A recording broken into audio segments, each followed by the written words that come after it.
So, good evening everybody, and thank you so much for joining us here at the Satyama Design Factory. Very interesting actually, because Russia was not on my list of places to visit, to be honest. Wasn't really on my list of places, because they get so much negative sorts of comments. You know, it's dangerous. Look, we've all got terrible political people at the moment in power. You know, Putin is just the same as all the people we had, Theresa May and all the rest, really. You can't judge a country by the leaders, that's for sure. There's good and bad in all countries, and I have to say, Russia blew me away with the friendliness, the generosity.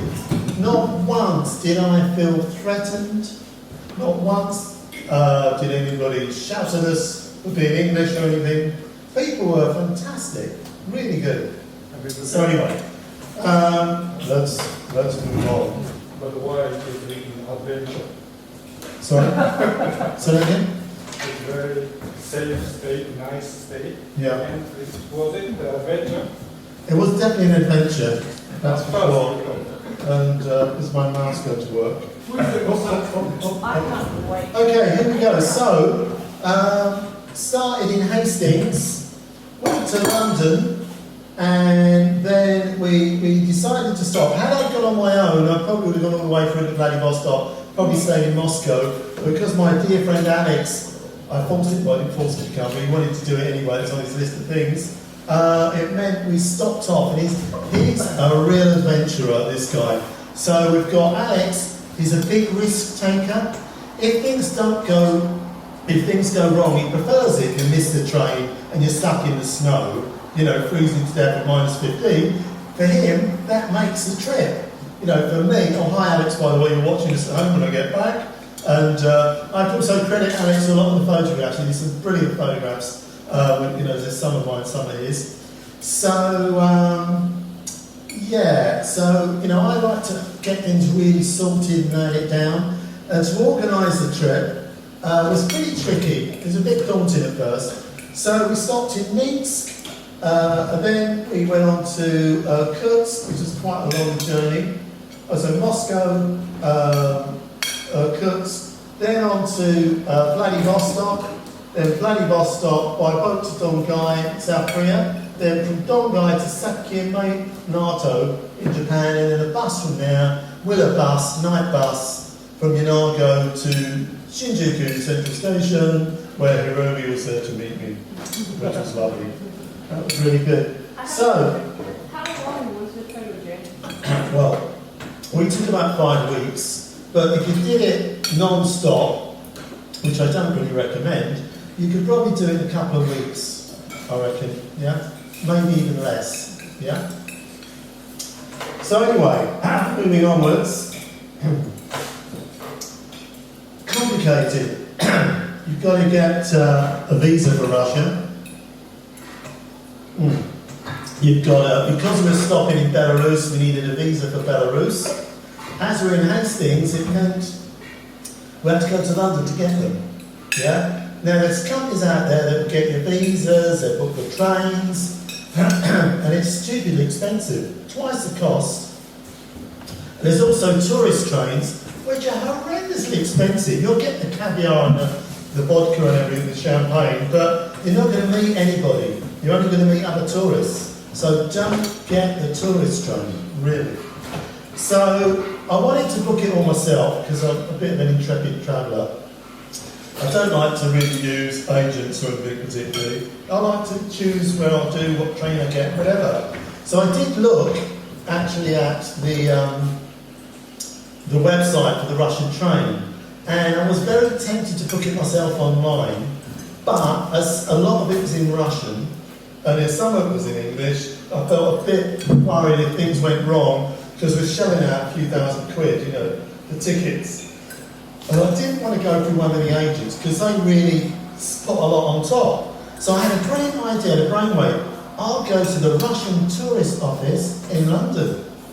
Good plan. So I went along there, had a nice conversation. They were very friendly, which was a bit of a surprise. I also went to the visa centre, over at the Angel to check out getting the visa myself as well. But what was interesting was, not only could they book our train tickets, but they could also get our visas for Belarus as well, and Russia. So we figured out that the extra cost was a lot less than coming up to London, dropping our visa off, coming back to pick it up again, passports. So they were fantastic. And then they sent the visas to us, our passports back by post to Hastings. Brilliant. And they booked all the trains for us as well, because I had a list of everything, because there's 10 different time zones. All the trains run on Moscow time, so you've really got to be on the ball a bit when you're booking it, really. So I had this all planned out. It was a real mind sort of, swear behind. Anyway, did my head in a bit. It took me ages to sort out. So I had a list, but it was quite nice to go through them with my list and check that it was all okay. And there was one little blip where we were arriving at 2 o'clock in the morning in Minsk, but I hadn't booked the hotel for the day before. Yeah, because really, you don't want to be hanging around till they check in at 1 o'clock the next day, do you really, in minus 15? Not a good idea. So I booked an extra, and I booked all the hotels on hotel.ru, which is a Russian hotel website. So if there was any problems, I could get to them, I could contact them. And also, if there's any problems with the trains, I could contact the tourist board as well, because, brilliant. And they got us the visa support document, which is another bit of paper that you need. So anyway, all was going very sweet as a nut, in fact. I couldn't believe it. We both went up with our passports, we booked all the tickets, and the icing on the cake was they also gave us a printout of the local time of the departure and arrival of all our trains. And that was like gold dust. Because all you've got is these departures and arrivals, which are actually on Moscow time. So you might arrive at 2 o'clock in the afternoon, Moscow time, it's actually 3 o'clock in the morning. So very, very interesting. So anyway, so got all that sorted. So here's our front garden. I got up in the morning and I decided to walk to the station because, don't want to get a taxi. And, there we go. There's our house in Clive Vale in Hastings. And I decided to start my journey. Come here. 22 Dudley Road, down Old London Road, through the Old Town, through Priory Meadow to station approach in Hastings. Lovely, wheeling my bag. And I think the beginning of the journeys are just so exciting. Really, really exciting. Anyway, so I got to station approach. And walked up. This is the Old Town. Walking through our town. Lovely sunny morning. It's fantastic. I love the beginning of journeys because it's so exciting. You don't know what's going to happen. Could be good, could be bad. And because I've been told Russia was so dangerous, I was a little bit apprehensive, actually, to be honest. In fact, I was a bit tired of I can't really do this. It's going to be such a bloody hassle, really. Why don't I just get that bloody flight? It's so much easier. Here we are at Hastings Station. Here's Alex, my dear friend Alex. Alex, you're up, mate, I'll tell you. Notice his luggage is a lot larger than mine. Result. So I travelled as light as possible because I realised I read up a lot. Do your homework. So much stuff on the internet. It's brilliant. Travel light. Wheeling your stuff through the little corridors. Plus you've got, the cabins are very small. You want to put stuff on. I was told to get locks for your bags. Lock it to the rail in the cabin. That sort of thing. If there's two of you, you can keep an eye on each other's luggage if you go to the toilet, because they're going to rip you off, aren't they? You know what the Russians are like. Oh, dangerous. Not. Alex has a stab-proof bag. I thought, shit, man, I should have got a stab-proof bag. Because it means you can't stab it with a knife. You can't slice it open. So I thought, well, that's great. They can't get into his, but it means they're getting to mine. So I thought, nice one, Alex. That was good, wasn't it? Oh. But anyway, we get on the train from Hastings to London Bridge. And from London Bridge, we got on the underground station. From London Bridge, we went up to King's Cross Station, which is right next to St Pancras. And we got Eurostar. Now, not a lot of people know this, but this is St Pancras Station, beautiful new station. And did you know about Eurosnap? Eurosnap, they don't talk about it a lot, cheap tickets for Eurostar to Paris. Nothing stopping you doing it the other way around as well. So, how much did it cost us to go from London to Paris, single ticket? £100. £100, anybody more or less £100? Actually, the Russian tourist service is 160, which I thought was a bit steep. But the thing is, you don't really want to have it too tight. You've got a big journey. You want to be the day before, really. So with Eurosnap, you book the ticket and connected. Thank you very much. That's good news. You book the ticket and you don't know when you're going to go. You know the day, and it's either AM or PM. So I chose PM. I thought, what we do, we'll go to Paris, have a night in Paris. How exciting!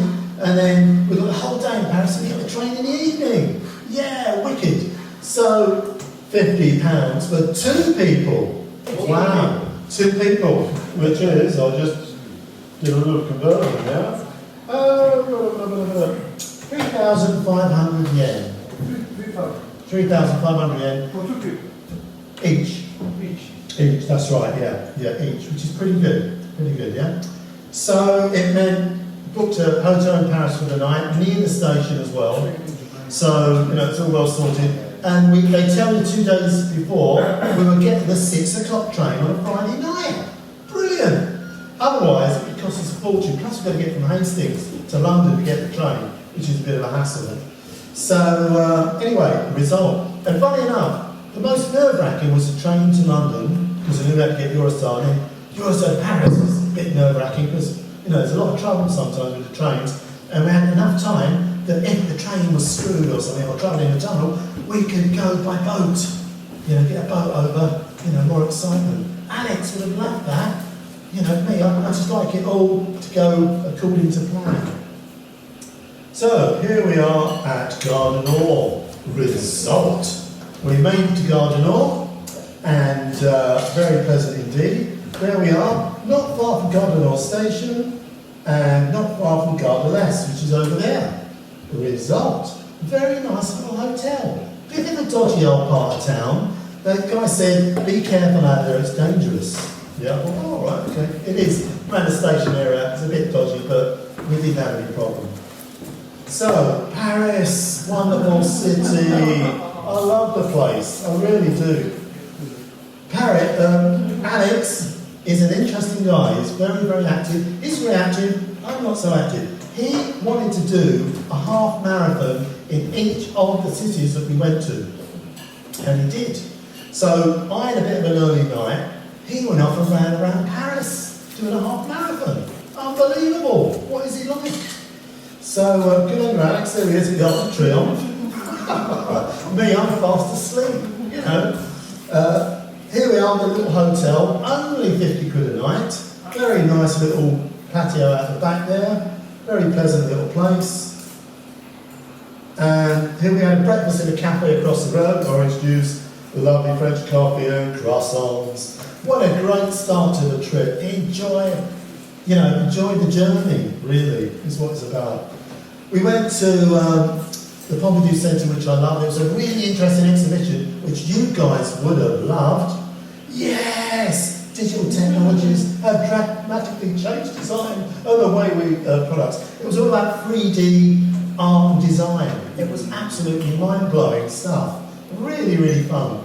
So that was good. Had a good old walk to the art can you really spot what this is? It's the Notre Dame Cathedral. It's weird. I've got so many pictures of this window right back to the 1970s on Fuji slide film, which is bizarre. Lovely structure, really. The way they built it is mind-blowing, but that's another story. Sacre-Cœur. We walked all the way up to Sacre-Cœur. We thought we were going to be sitting on the train for a while. Let's really have some exercise. And we didn't eat the French cakes. We didn't have any of the French cakes, looked at them but didn't eat them. But we went to my favourite restaurant, Chartier's. Very, very, very nice French restaurant. You go there, I do recommend it. Really old-fashioned, fantastically cheap menu. Look at the prices. Really, it's euros, yeah? And it just got all the great stuff you want. You've got escargot, they've got everything, you know, which is really just old traditional French. You know, oops, that slide didn't quite work out how I wanted it, but still. Oh, and that one's got a bit freaky as well, that's interesting. Oh, mussel, mussel. So my first course was snails. Do you like snails? Maybe. Very, very nice. Duck. Sorry, I had a bit of meat. It's very delicious, a bit of duck. But they cooked everything so beautifully well. And a bit of gorgeous cheese and a bit of French bread. Oh my God. Oh, this was a mistake. This was rum baba. I didn't order it. Alex ordered it. He doesn't drink. It was smothered in rum. So I had to eat it. And, you know, we swapped desserts. I was having a nice light little thing. Rum baba. It's a big cake with drizzle with loads and loads of rum. Absolutely unbelievable. You eat it and you feel drunk. Oh, really? Seriously. Oh, nice. Yeah. It's just me having a glass of wine. And that glass, they got a shop there and I bought a glass. And the plan was, let's have a nice picnic on the train. Yeah. I got a glass and a bottle of wine. We bought loads of cheeses. And we bought a very, very smelly camembert cheese, which comes into the story. Here we are, Gardeless, our first train, very exciting. I get there in the evening, and I want to get there early because, you know, find out where the platform is. Don't want to miss this one. Yeah? Oh, no. At first, when I saw the picture of you holding a glass of wine, I thought you were wearing your blue coveralls. Oh, no. So, Gardeless, here's our train. This was weird. Soon as we get... Now, you can't book this ticket in Paris. You have to book it either online or whatever. You can't just go to Paris and buy this ticket. French people aren't allowed to use this train. It's really weird. Is it like a Eurail? Sorry? Is it like a Eurail? No. Check it out. There's more info, you know. I didn't realise we were the first foreigners to use this train for a couple of months. As soon as we got there, this woman gave us a real hard time. You'll never get to Belarus. And they're really stroppy. It was like, oh my God, we're in Russia already. These people are really giving us a hard time. We got on the train, it was really checking everything. Very strange. You know, what I expected, grumpy people on the train, really weird. So anyway, we're going from Paris, a couple of days, through Hamburg, Berlin, through Poland, Warsaw, to Minsk. Now Did you stop in Horsham? No. Oh, that's where my grandpa's from. Oh really? Yeah, Oh, really? Yeah, Horsham, which is just for us. You've got to stop there then, haven't you, really? You've got to stop there. Horsham, So, we're heading to Minsk. Oh, actually, you can go to Poland by rail. Yeah. We went to Minsk and stopped off, which is part of Belarus. And my great-grandparents were from Minsk. So I had a bit of a mission. I wanted to find out a bit more about the family. The family name was Goncharov. They left in the early 18th century, yeah? Before the First World War and the Second World War, which is good news. The Russians allowed them to leave, obviously it was part of Russia at that time. And they went to Paris, and in Paris they went to England. So it was quite an interesting journey for me. I'm probably the first of my generation to go back to Minsk. Nobody's ever been there, you know, it's out of my family. So all my relatives are really interested to see what was going to come up with. All the Russian trains have a samovar, constant hot water. I thought, I'll take out a cup of soups and things with me. Realising, actually, I don't really like cup of soups, so I ended up giving them away. You constantly make tea, coffee. What would be perfect is the wonderful Japanese coffee things you can pull over. Oh, heaven. But I was going the other way, so I didn't have any. So, breakfast on the train. They had a Polish buffet car. The buffet car changes as you go along. So you start with the Polish one, really good. See that guy at the back there? You see him?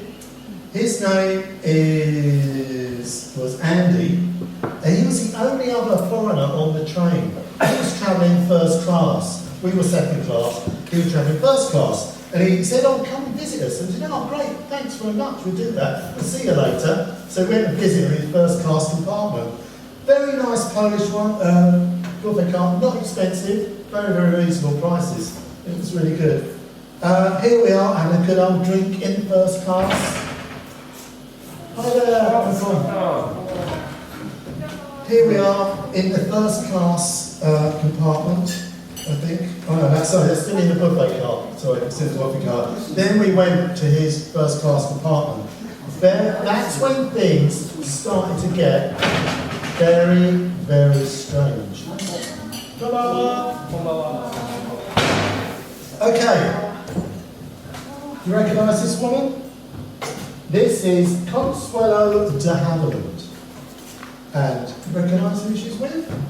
Putin. She's on the train. She's in first class. She's always in her dressing gown. Yeah? And Andy says, I want to introduce you to her. So she comes in. She was in, what's the film? Oh my God, did I write it down? Oh, look, Betty Blue. Remember Betty Blue? She was in that film.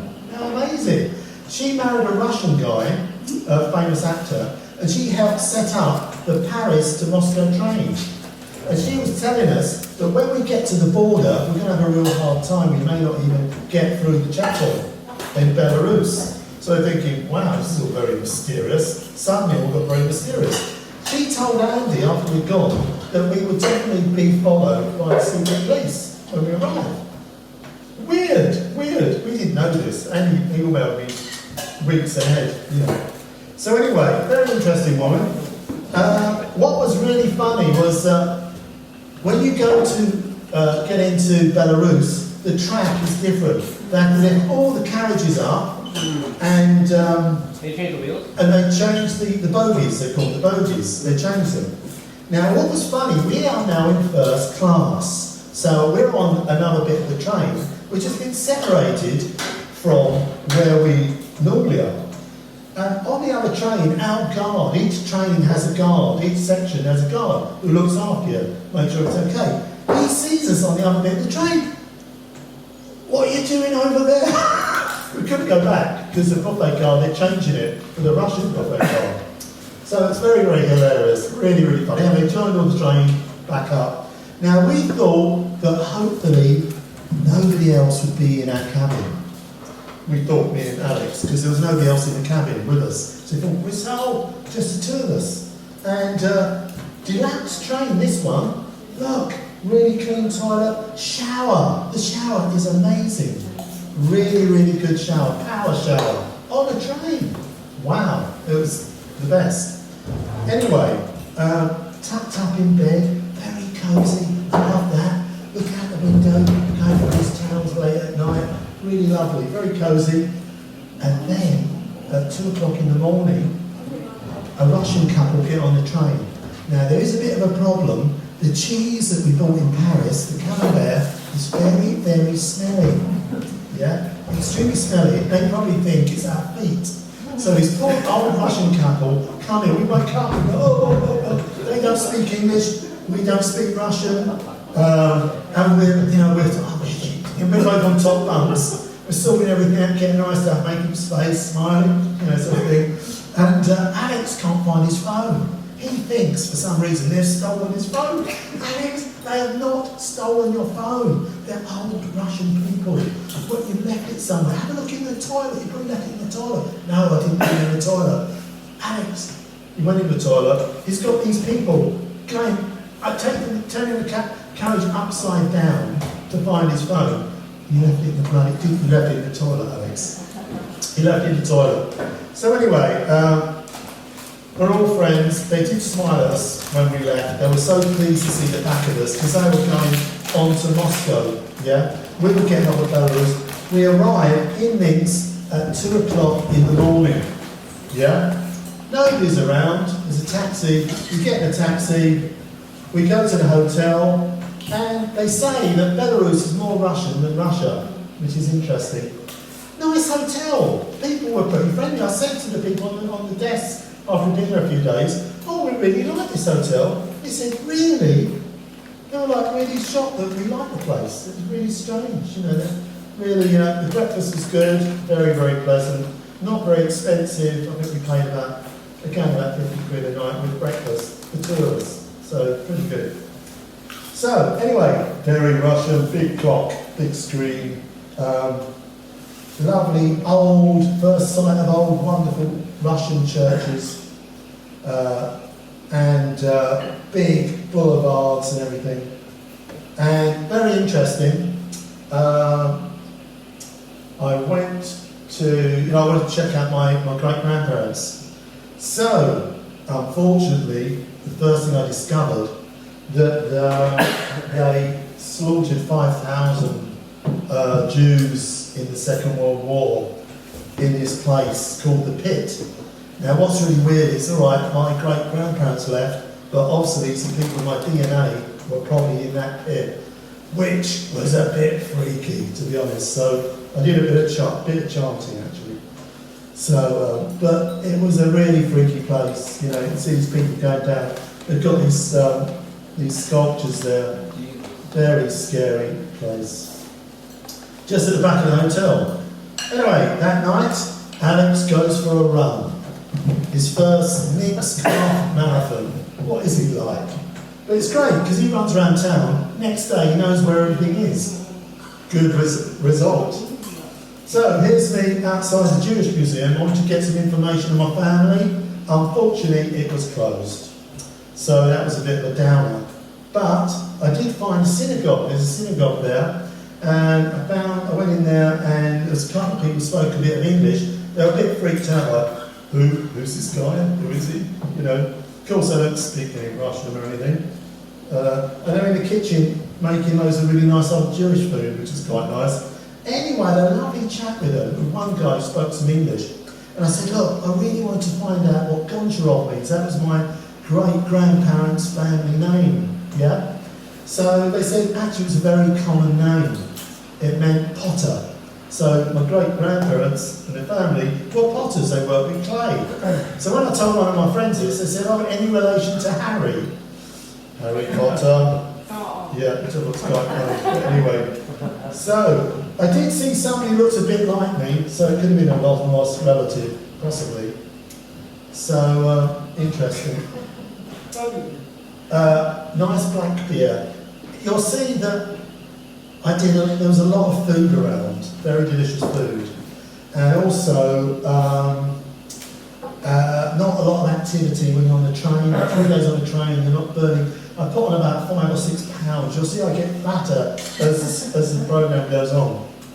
So, this guy, we did a lot of museums and galleries, and we saw a lot of music. We went to the ballet. We did so much, and this is just a little bit of what we did. We've gone for hours, seriously, if I just did everything. But I discovered this guy, Ivan Shishkin. Have you ever heard of him?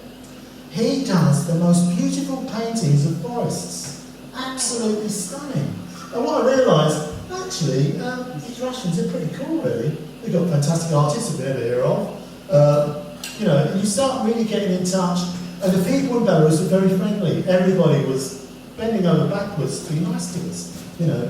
We're the only tourist in town again, Like I said, we're the only tourists on the train, except for Andy, Beautiful pictures, absolutely wonderful. But this one is my favourite. I mean, look at that, isn't that just stunning?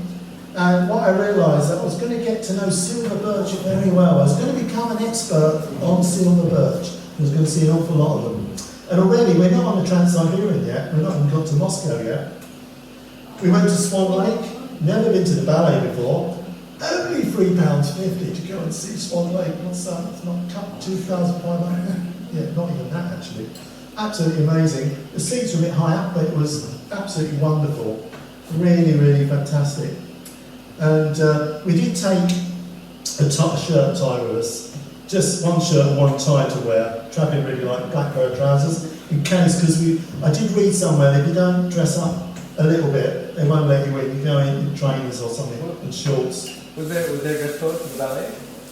I'm not sure, but I did hear somewhere that some people weren't letting, because everybody dresses up really smart. So, but anyway, that was all fine. Next train, these women look after you, I've forgotten to call them now, but they look after you on the train, and they were lovely. Very stern, but you know, they had a bit of a sense of humour with us, because we're the only foreigners on the train.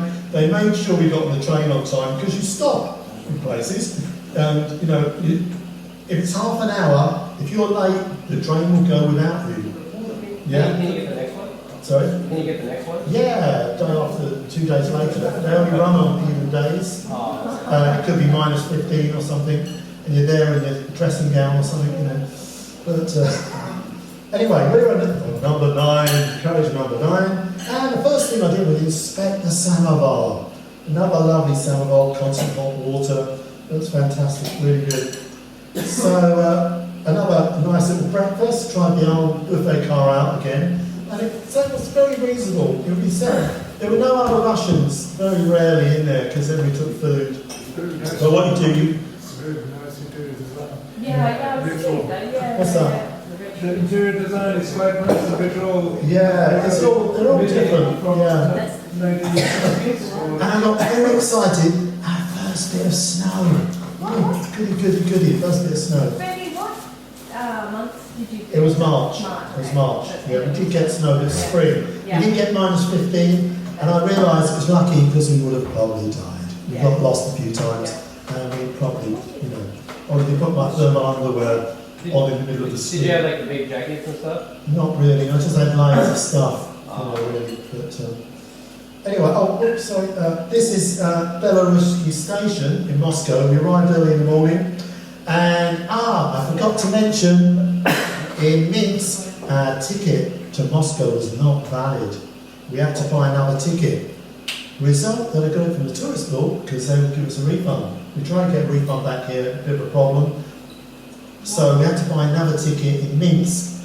Same carriage, same bunk.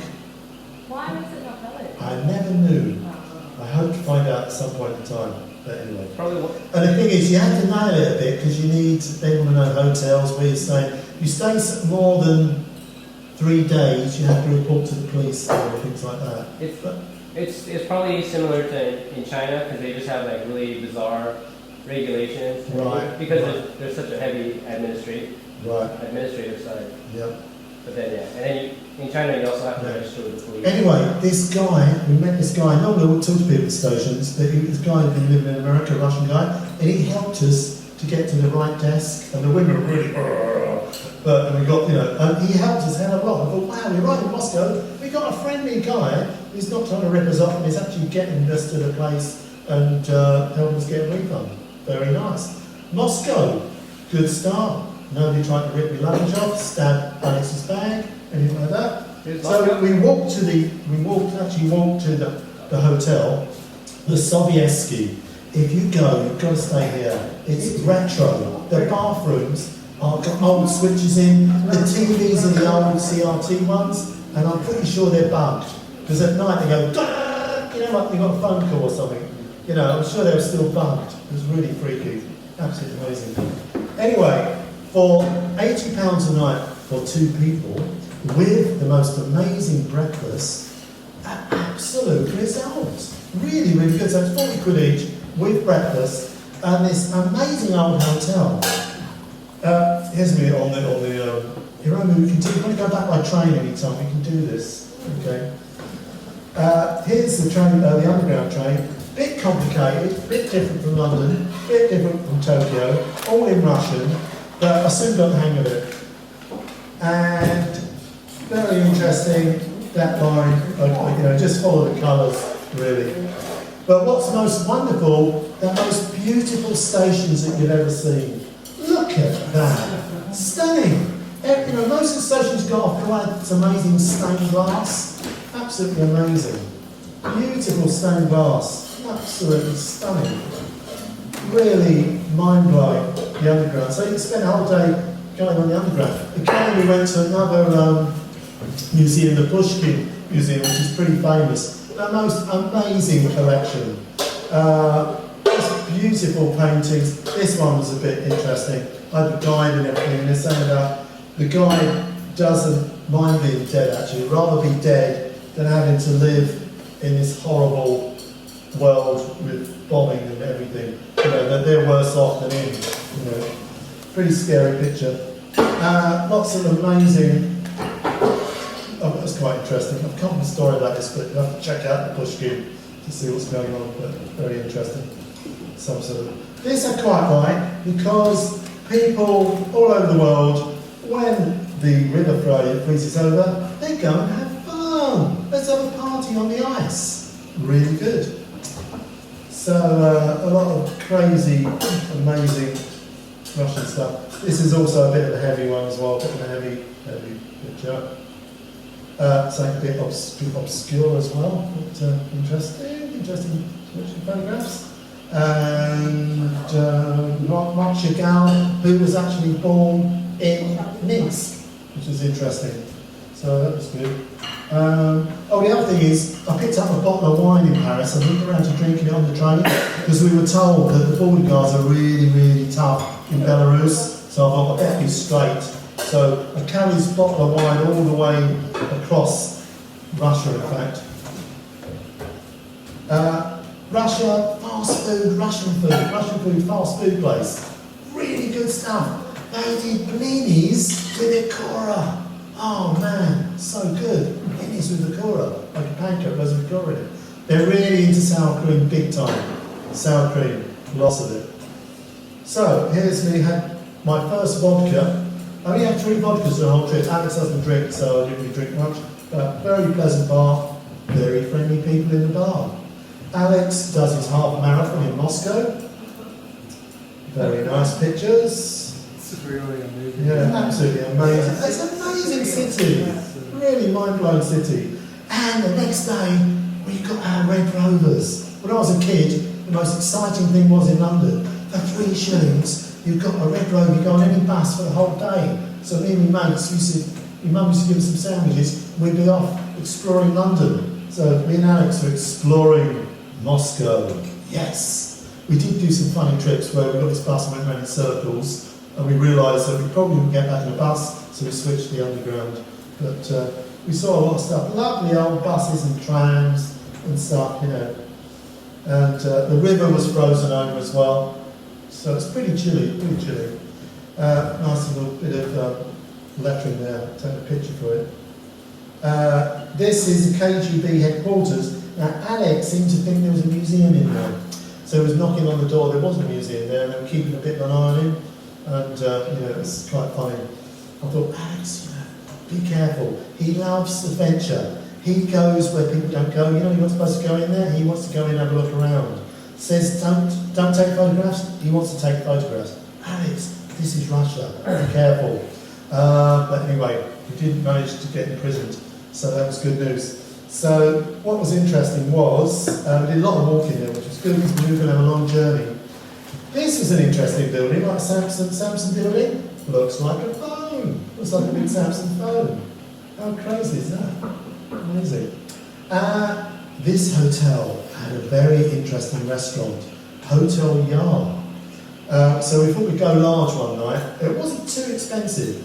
Really amazing food, and they had a floor show as well. So they had these women in a tank of water dancing, and absolutely amazing.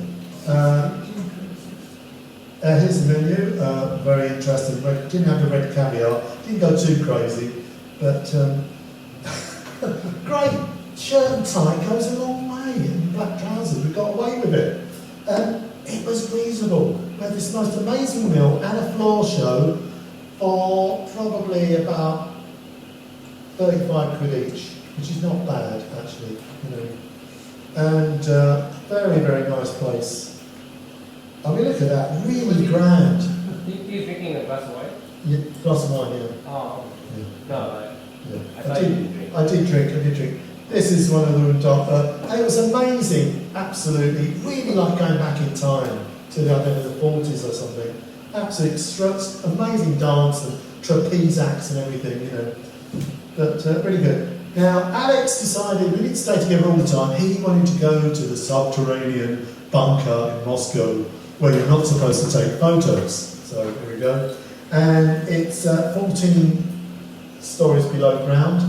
Very interesting. He went to do that, and I went to, what did I do?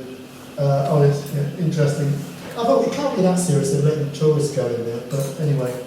I went to search for an interesting market, because I like markets, and I found this building was across the road, this brutalist building, I just thought it was amazing.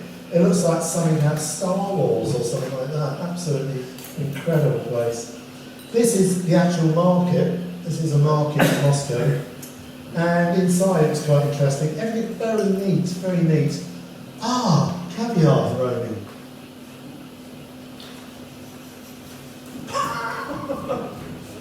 Right, okay, a little surprise here. I think you might like to try a little bit of halibut caviar. Oh, I can't see it.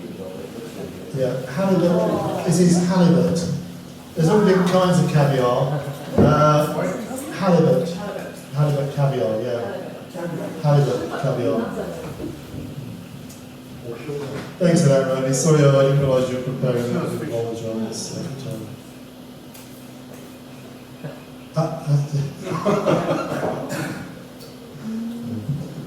So it's travel all the way from Moscow. They did have some other stuff, but you have to keep it cold, so I just have to buy something in the tin. Yeah. Can I try something? Is that possible? Not just a smell? I've not had this. No, why? I need some strong alcohol. Yeah. Very strong. Wow. Very strong. Wow, halibut. Amazing. Good. Well, it's quite strong, isn't it? Rum or something for people. We have some rum in the freezer. Yeah. Cheers, Aaron. I'll try that one. It's good, but I need some alcohol. Actually, you Try tried white one. wine or... Let's just try one You more. already done We have some. Thank you very much. But it's white and not black. It tasted the sea. Anyway, interesting market. Milk, food, veg. Loads and loads of dried fruit, which we bought for the journey. Good man. Take a lot of dried fruit and nuts. Really good. And loads of amazing bread and everything. And it was very familiar. So I also went to the skyscraper area. I thought, well, once I got up the top and have a look. And interesting, it's pretty bleak, Moscow, actually, very dusty as well. You know, it's not the most beautiful city in the world. But again, people are quite friendly. It's also winter though, because even when we were in Beijing and Yeah. it was winter, there's no leaves on the trees, it's quite Right, grey. yeah. But interesting views up there. But I was a bit worried, it all seemed a bit not quite finished properly. You see there, it's all a bit not quite finished, not the sort of finish I'd like, because, you know, like somebody hadn't quite moved in yet or something, you know. This was weird. Now, 5 minutes earlier, this was full of traffic. Yeah? All these cars going and stuff, really, really busy. Then it just went really quiet. It was really odd.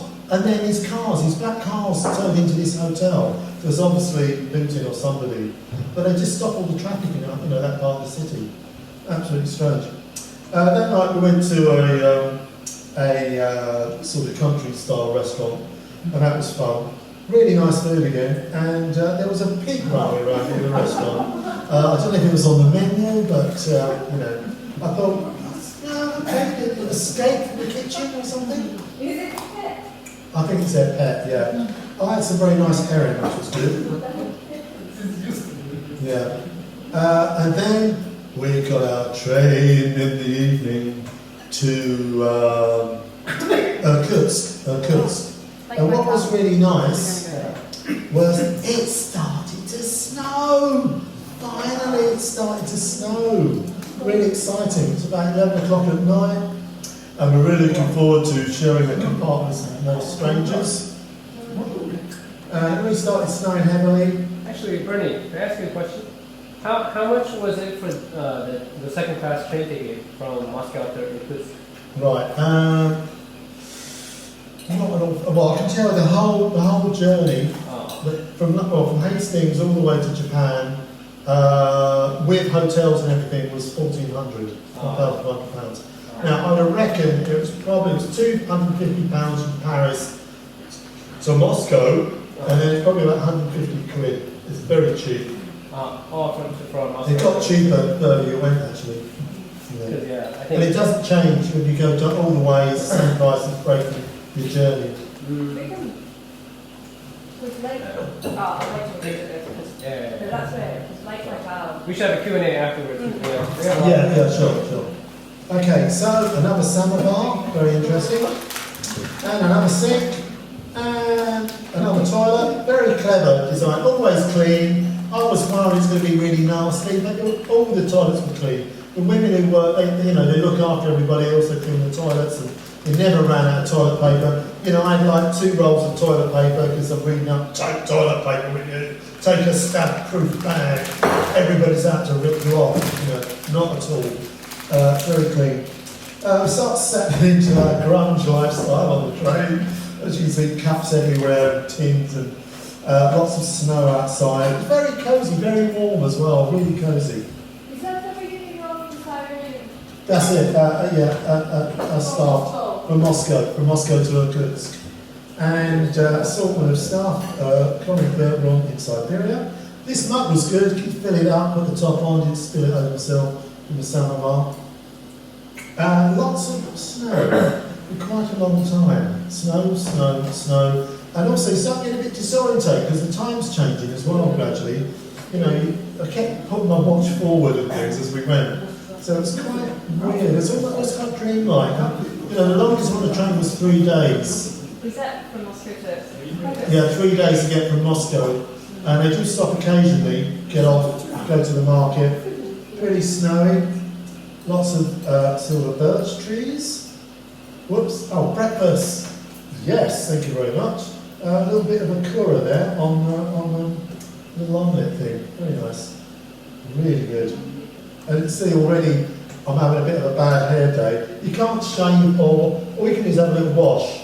There's no shower on these trains. So 3 days without a proper shower. I would take wipes, the wipes that get for babies, they're really good, you just wipe yourself all over. So that's good. And my hair started doing really strange things. And Alex's as well, it's really strange. We stopped for half an hour here, we got out, there was a lovely market with loads of food. So we ran around grabbing as much food as possible to get back on the train. And we managed to get the train as well, which was good. We arrived in Irkutsk. And very small, dusty little place, because obviously now we're not far from Mongolia. Deserts, very dusty again, Again, people are very friendly, more Mongolian people around, so not just Russians, there's Mongolians. We went to a Mongolian restaurant, which was really good. We stayed at this place called the Travel Club Hostel. From outside it can't look very much, but inside it's a regular little oasis. Even the bathroom had underfloor heating. Very, very nice. And the woman who ran it was very lovely, young woman, and she invited us out to go with her mates to a club that night. But come on, they're in their 20s, we're old people. I said thanks, but we're giving it a miss, I think, thank you very much. But anyway, very nice. And Irkutsk is a brilliant town. I really liked it a lot.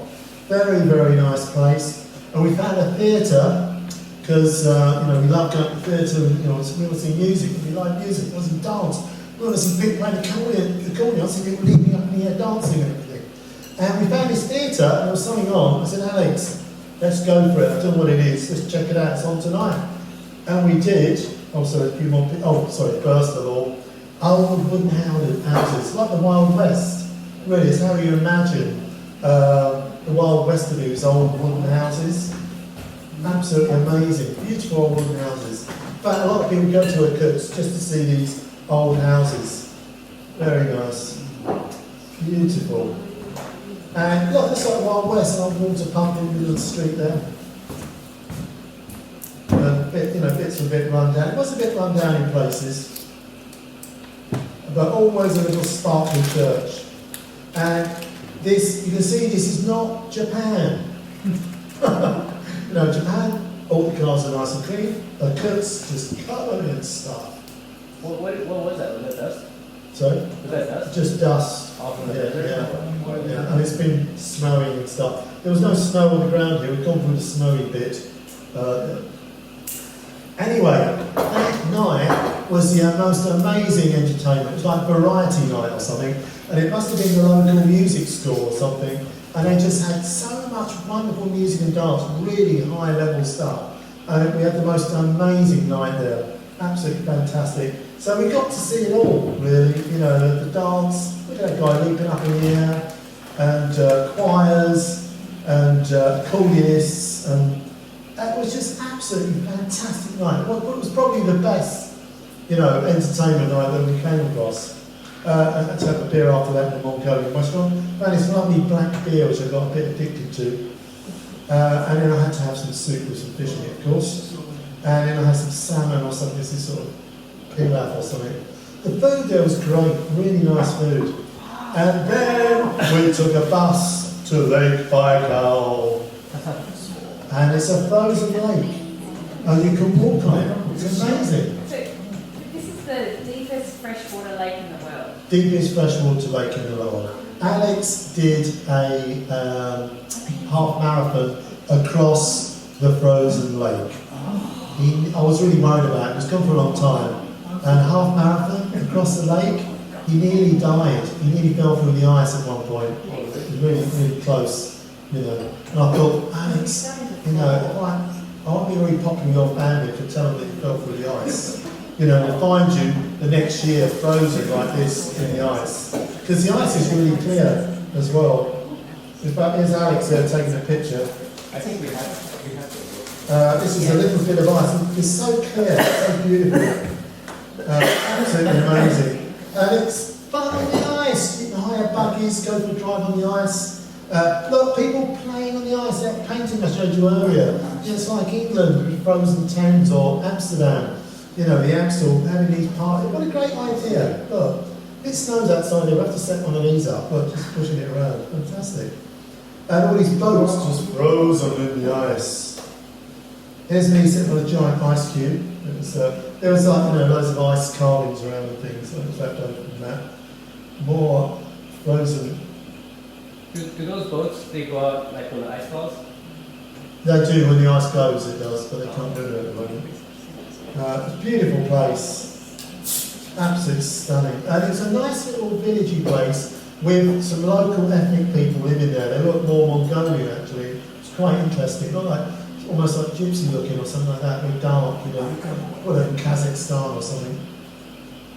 Here's me standing on the ice. And it's just really, I did feel a bit, you know, you hear these cracks and things. Everybody else is on the ice, it must be okay. Did they say how deep the ice was? A couple of metres, I think. Oh, okay. Yeah, it's pretty thick, pretty thick. But like I say, Alex wanted to go and see where the ice was bunching up. Yeah. That's not a good idea. If it's bunching up, that's going to be the weakest point. And you've got a situation where, and it's way out, nobody can see him. It's right in the middle of the Were there lake. many people there, or are they locals playing on the ice, or is it like It groups was going? Sunday, it was a weekend, people coming from Irkutsk. Yeah, these funny little buses from Irkutsk. More frozen. And we had a hovercraft ride as well. It was really exciting. And what was really good, because you go across the ice and then it goes onto the water. There was a bit where it was not frozen, which is quite exciting. And there we go. You don't get to drive it yourself, which is a bit of a shame. And there's Alex just after his marathon, jumping up in the air. You know, so glad to be alive, actually. But I mean, it's cold there. It's pretty cold. You know. This is what it's like in the summer. Yeah, I just want to walk up a bit. Look how clear the water is. It's bloody cold, I would imagine. Looks really lovely in summer. So, anyway, they do a lot of smoked fish there. A lot of smoked fish. A lot of smoked fish there. Very delicious.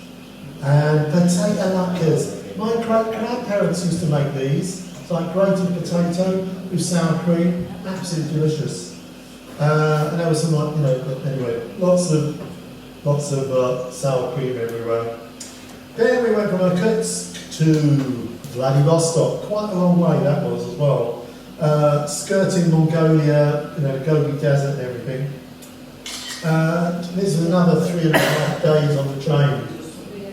Another lovely person to look after us on the train. And we leave the station. Another samovar to explore. And right, okay, we start getting a bit serious now. We think that we've got the carriage to ourselves. No. This guy turns up, looks really heavy. Think, oh my God, look at him, Alex. He looked really like this. Obviously never met any foreigners before, doesn't speak English. We don't speak very well, don't know any Russian at all. Is it Lydia? Hello? He was having a problem getting his bunk down. I could see his mattress was stuck. I said, oh, hold on. So I pulled it out for him and laid it down for him. He went, oh, thank you. He turned out to be the most nicest guy you want to meet.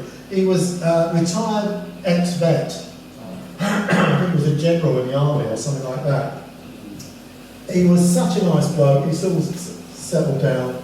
I was playing my flute and everybody was coming on the carriage, having a bit of a party. It was great. Just what I wanted. Really. Fantastic. And we all became really good friends. In fact, he gave us a little present, a little fridge magnet with Vladivostok on it. Really sweet guy. And I was just amazed at the friendliness of the people, you know. It was my blood. I said, Alex, where are all the nasty people we've been talking about? You know. So was the train full, or was it? It was full, but we were the only tourists on the train all the way from Moscow, which is great. That's what you want, really. You don't want the tourist train, really. And we got off there, we get off as a smoke and all that, you know, and there's a bit of snow around there. Back on in the buffet car, and we start going really crazy after a while, because you're on the train for 3 days, your mind goes. What did you do? Did you play cards? Did you I don't know, stare at the window a lot. I was reading wonderful books and things on my Kindle. Kindles are great. Get a Kindle. If you get an old one, you get the internet on it as well. So you get the news and things. So it had Wi-Fi? They didn't have Wi-Fi, no. But if you've got the old Kindles, they pick up the phone signal. And it's got a very slow browser on it. So you can still send email and stuff, which is brilliant. It had power outlets in there. Oh yeah, got power outlets, yeah, that's really good. So look at this, very interesting selection, some cucumbers and an ice cream. Okay. Minus 15 degrees. Yeah. So lots of old wooden houses now as well, which is really interesting. We stop again, and you get these ladies selling food. So, you know, we started picking up loads of food on the way, you know, when we stopped. And I found the crocs are good, and yeah, it wasn't too bad actually. It all worked out well. So I finally had a bottle of wine I bought in Paris for the picnic, and so that was good. And did a lot of staring out the window, thinking, are we there yet? And here we are in Vladivostok. We made it. Obviously, there was a lot going on in between. I've had to cut it down quite a lot. How long was the total trip from? Total trip 5 weeks from Hastings. No, from Irkutsk to Vladivostok. About 3.5 days. Oh, okay. Yeah. That's pretty long stretch. Interesting place. What was weird, I thought it'd be more Chinese because you're near the Chinese border, but no, it's very, very white Russian because it used to be closed. It was a military place, you know. But people were quite friendly, actually. Didn't come across anybody I felt was going to give me a hard time. And there's lots of people in uniform everywhere and stuff. Lots of warships ready to go to North Korea, things like that. And the Vladin, what a nice guy. Oh, we turned up at the hotel that I booked, and it turned out to be not particularly great. No. It was just really run down, and as I was going to be spending my birthday there, I thought, Alex, and they wouldn't take a card, so I used that as an excuse not to stay there. I said, look, we give you enough, we give the money for the first time, I'm going to be there for 6 days as well. So I said, look, let's have a look around. And we found this place in this really nice street. Going upstairs, and they said, Bernie, this looks just like the other place. Let's give it a chance, we're here. And we opened the door, it's a brand new hostel. And this guy was brilliant. He used to work for the consulate or something, for British consulate or something. He was Russian. Really nice guy. And he was so amazed with us that we'd come all the way by train. The first visitors come all the way, that had their Facebook page. We were on their Facebook page. The first visitors, it was spotless and clean, great showers, brilliant room, really cheap as well, cheap as chips, you know, but £10 a night or something ridiculous. And it was the nicest place we stayed, really, except for the Sovietsky. Anyway, sweet guy, heard it was my birthday, gave me a birthday cake as well. How sweet. And anyway, Kurt's a really interesting place. Very colourful, lots of berries in the market, amazing pickles. You know, I was brought up on pickles. This is in my DNA is pickles, I think. My grandma made a lot of pickles. Yeah, really interesting. Very colourful, big, you know, interesting, lovely people. So very happy to get to Vladivostok and have a good old walkabout. Look at my face and how much weight I put on. It's incredible. But beautiful sunset there as well, absolutely stunning. And we happened to be staying in the most beautiful street, where the most nicest restaurants and funky bars. It was a very funky place, seriously funky. Very good. One place where this big map on the wall, so we'll take a picture there. You can see we've been travelling all across What's Russia. CCCB? That's Soviet Union. Soviet Union, wasn't it? Yeah.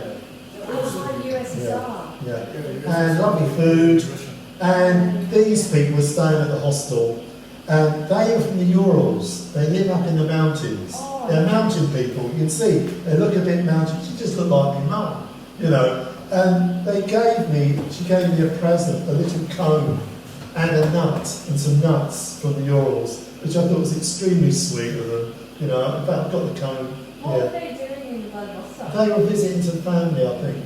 But they were the sweetest people. They were like sort of pixies or something. They were really out of a Russian fairy tale or something, you know, absolutely lovely. More lovely, amazing, gleaming churches. And very army, lots of army everywhere, but I didn't feel threatened at all. Absolutely fine, but lovely old tram. And we got lost. We were trying to find this beach, which is made up of glass.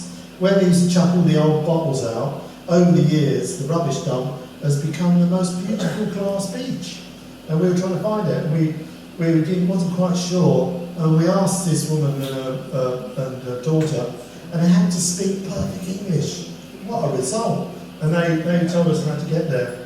And Alex did another marathon in Vladivostok, another half marathon as well. And this was a North Korean restaurant on my birthday, which was a bit weird. It seemed a bit weird going to a North Korean restaurant because a lot of people were starving there. I felt a bit strange about that. But I thought, we've got one there, let's check it out. I want to meet some North Koreans. And it was just run by these women who were very nice, but very bit severe. You know, really serious bowing. And like they see you out of the restaurant and they sort of really, you know.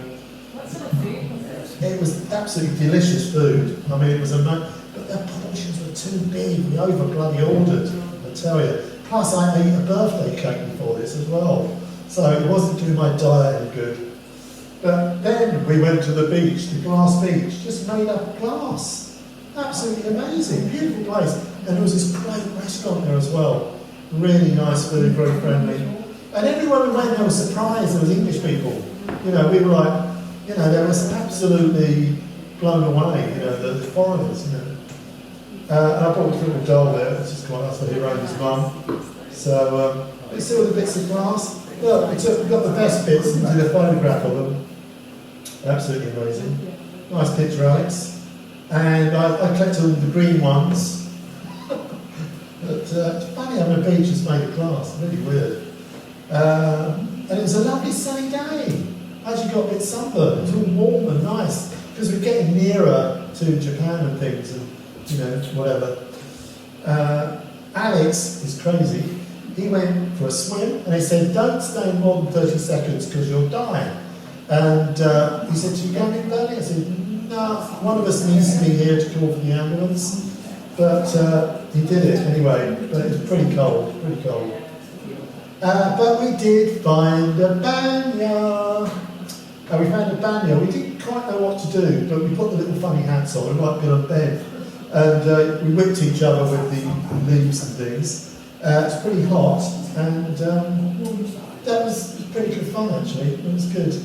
But it was a little bit expensive, and it wasn't as good. Japan is the home of bathing. It's the best hot springs on the planet. Alex went for another run, I think. Yeah. Like I say, they've got all these deserted places. This is a military base. There's lots of places where you're not supposed to go. Alex figured out where they were, and we had a bit of an adventure. We managed to get in one of them. And he popped up at one of the holes after going in, and I got trapped inside. We couldn't get out. So it's a freaky place, you know, there's lots of strange sort of army places, because it's just an army place, you know. Well, it still is, you know. Then goes our boat to Japan, the Eastern Dream. Fantastic. So this is a boat we took to South Korea. Alex was going back from South Korea, flying back, was going to look around South Korea, then fly back to England. We went for lunch in South Korea, we had like 5 hours, and then get back on the boat, and then got the boat to Japan. Nice boat, run by South Koreans. Can you take the boat from Vladivostok up to Sapporo? Is there a boat? I don't think, this seems to be the only boat. To Niigata. From Vladivostok?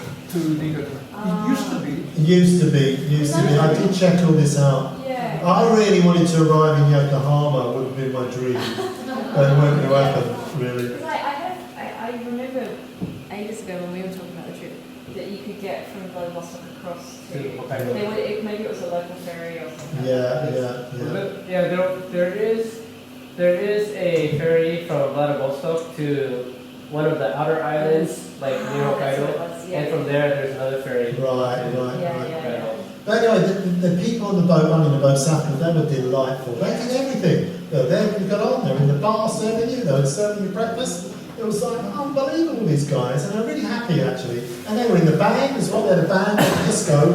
But this was the first time I came across some not very nice Russian people. Now, it's bloody expensive, the boat. This is about a couple £100 as well, which seems a bit expensive compared to all the other transport, because it's the only one. So you need to get out. That's it, yeah. So anyway, we were in a cabin with loads of other people, mainly Russian truck drivers from Kazakhstan or somewhere. They were very friendly, and I drank vodka with them. That's the only time I drank the other 3 vodkas was with them to be friends. And they were fine. But unfortunately, there were some sort of army guys who were getting drunk in the disco, and the band were playing, and they were being really obnoxious and nasty. And one of them was trying to have eye contact with me. I thought, I'm not going there, pal. I'm not playing your games, you know. So anyway, it was a shame because the band stopped, because there was getting a little bit of a situation arriving. And that's the only time there was a little bit of ag. Of course, they all got off in South Korea. And then, and on the boat, we met the first English person who worked in Moscow. He did the visas. He was a diplomat. Very nice guy, and he was going to Japan. So I had a nice chat with him, and so he was the only guy. So both him and me were on the boat after Alex left, and the next sort of people on the boat were these lovely, cuddly South Korean old people, and they were in the disco singing and dancing. We had a really nice time with them, really good fun. And anyway, we leave. We arrive. No, we're leaving South Korea. And the sun goes down, and it's night time up on deck, and there's a warm breeze coming up from Japan, which is rather nice after it being so cold, you know. And then my first sight of Japan, the mountains and stuff in the mist, I'm just about to see it, and immigration at Sakimoto, yeah, Sakimoto, and Where did you come in? Sakimoto, Where is that? Totori. Totori, do you know Totori? It's like a Japan Sea. Anyway, this guy looked at my passport, and I thought, I definitely arrived back in Japan. Do you know Jiro Tanasuchi? You know Jiro Tanasuchi? Jiro Tanasuchi. Did the big eye manga? The big eye? Oh. This town is just full of his stuff. It was a really freaky place to arrive. The whole town. And this guy greeted me. Absolutely crazy place. And it was dead quiet, just loads of these strange little things. I thought, I've arrived in Japan. this is Japan. Look, all these funny little cartoon characters everywhere. And my friend, my new friend, he was staying at the Dormy Inn because he was going to go the next day. And I was getting the night bus from Unago. So we spent the day together, and I said to him, do you know about hot springs? He said, no. I said, the Dormy Inn has definitely got a hot bath, hot spring. So we went along there, and I had one on the roof, so I introduced him to the wonders of Japanese bathing. And also, you can hire electric bikes. So we hired electric bikes, lovely, warm, sunny, and it was free bike hire as well at the Dormy Inn. I do rate the Dormy Inn, they're great hotels. So we cycled all over the place, and she didn't very happy. And we were on the bridge, and you could see our boat in the distance. And here's up on the bridge, and you can see I put on a bit of weight. Great electric bicycle, very handy. And lovely hot spring on top of the hotel. I've arrived. I'm back in Japan. Look at the lovely sushi. Oh, yummy, yummy, yummy. Look at that. Oh, God. Really good sushi bar there as well. Really impressed. I'm back home. I've arrived. It was really nice after all the, you know, it was a great trip, but it was a bit harsh in places, a bit dusty. To come to Japan, clean, crazy, fun, you know, and toilets and wash your bum, for God's sake, you know. And look, on the train going to Unago, a whole train devoted to this artist. Where did you come from Korea? From South Korea, Sakimoto, Tottori. Really, from South Korea. Yeah. From Seoul? Or Not from Seoul, no, from, Busan? oh God, I can't remember what it's called now. Donagu. So just below North Korea. It was weird going past North Korea actually because they've been doing some missile tests and we did see some army around. It was a bit freaky. Yeah. Oh, there we go. Yeah, there we go. Yeah, I knew I put a map in there somewhere. So that night, I got the train to Unago, and that night I got the night bus, the Willa bus, to Shinjuku Station. Now, thing is, I like Willa bus. I've done them in the daytime, and even though I had the deluxe seat, you didn't quite get horizontal, so I couldn't sleep. So I still arrived knackered, unwontedly, but still, it was okay. It was okay. So I arrived. Happy representative for this week. Thank you so much. Happily ever after. Happily ever after. Thank you so much. And I'll take some questions from the floor. Thank you.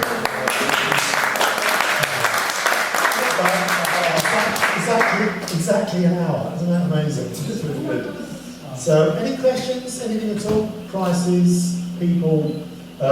Like I say, there were so many other experiences. It would have been like 3 hours. You have booked all hotels, right? Yeah, I booked everything.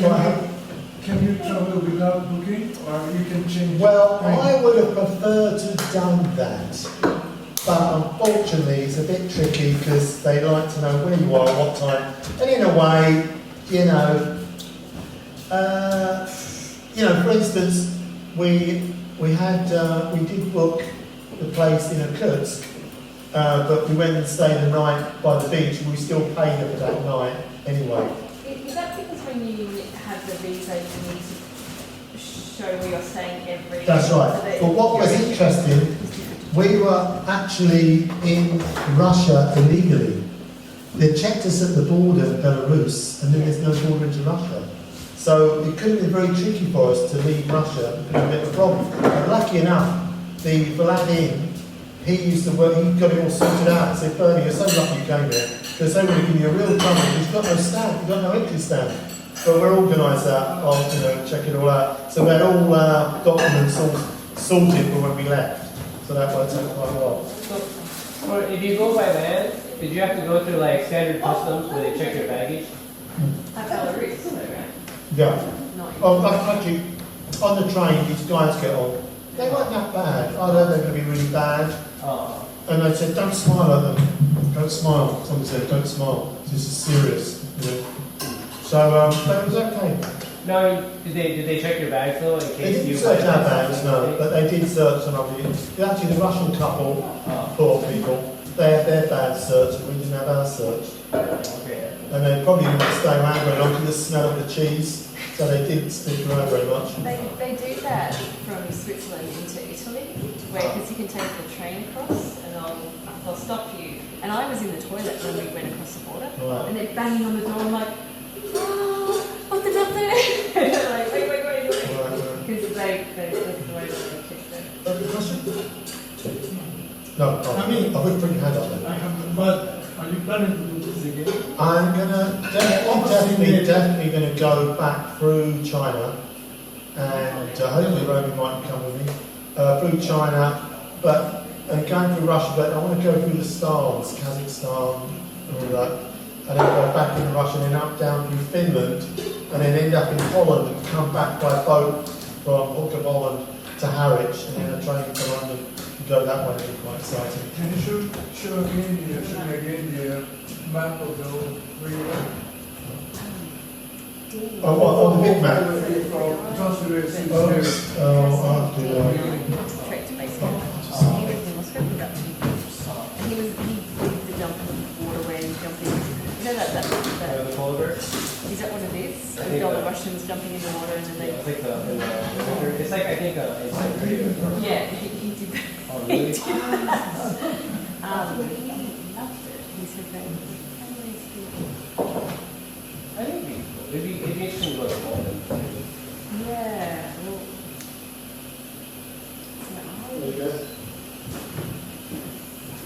So there is a route across here, China and Mongolia. yeah.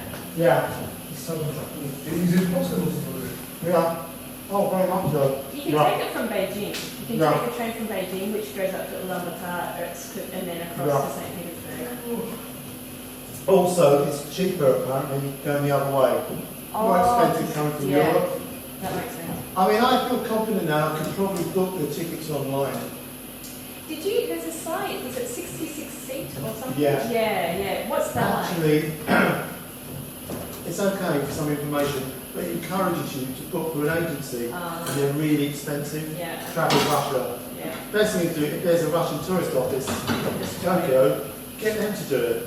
Seriously, I mean that was a really good move doing that. I was really pleased it paid off because I actually got a refund on the ticket as well, which was good. The Belarus one from the Russian tourist office, so Yeah. that was good.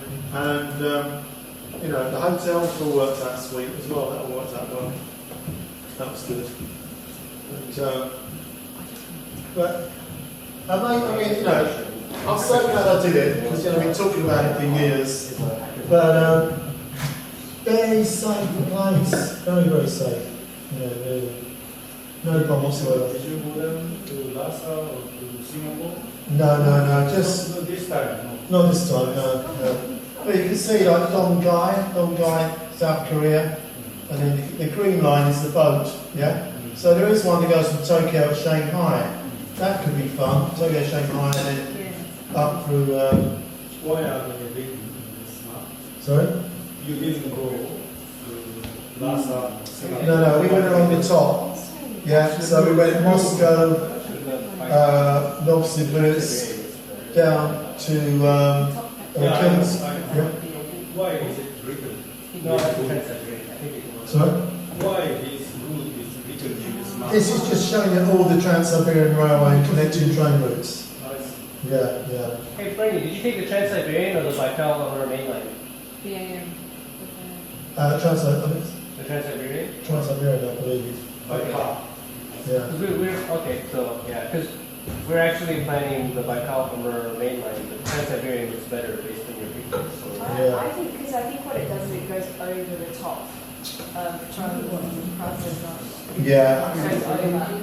We had planned a package on a train Russian adventure in 2013, so we've done a lot of research Right. looking at this.